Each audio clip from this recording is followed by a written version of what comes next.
So this is the first, I guess the first real thing I made. The first thing that I actually ended up wearing a lot. And to most people, it's probably clear that this is a Gryffindor scarf, um, inspired by Harry Potter stuff. Um, and it's in pretty rough shape because I wore it a lot right when I got it. But it's this really big infinity scarf. I knit it by just knitting a really, really, really long scarf. And then at the end, you can kind of see that seam where I sewed it together, basically. Not really like sewed it, but just weaved the ends together. Um, and so one thing is you can tell with this piece too that there are all those V's and stuff of the straight stitch. And on the other side there's all the purls.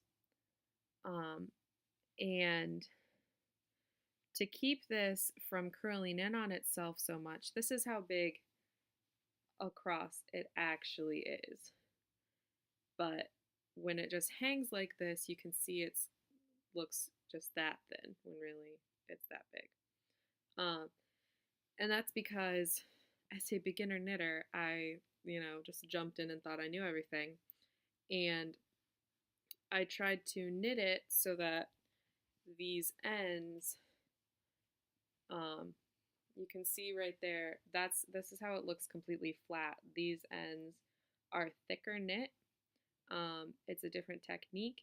And I thought that would keep it from curling and it would keep it flat. But what it ended up doing is this thick part just folds in perfectly and it makes it this really thin scarf again.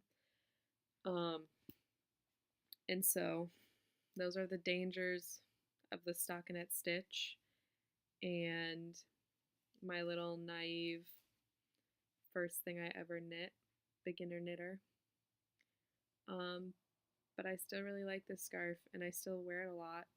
So even though it has some mistakes, it was a pretty good first project. So there's that.